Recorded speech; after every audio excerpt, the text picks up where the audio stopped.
Sementara itu, saudara, dari informasi tetangga korban bahwa sebelum meninggal, Arini terlibat adu mulut dengan suaminya. Status Arini merupakan istri kedua dari tersangka.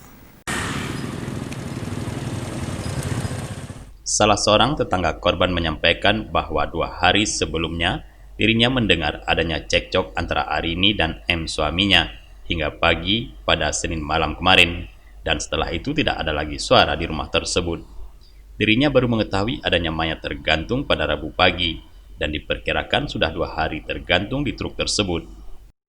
Ribut tadi malam kemarin, kudengar gaduh.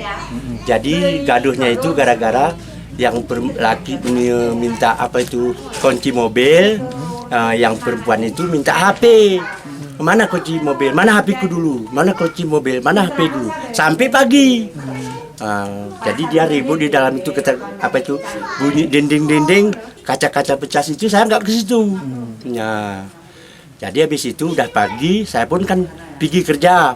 Jadi rupanya itu udah ada dari kemarin, nggak tahu aku tak kapan di situ itu.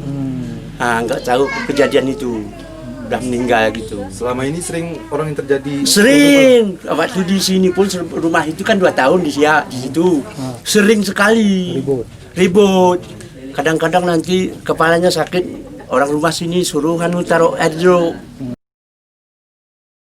Informasi dari tetangga korban bahwa Arini merupakan istri kedua dari M yang kesehariannya bekerja di sebuah panglong kayu di kawasan Wih Besam, Bener Meriah.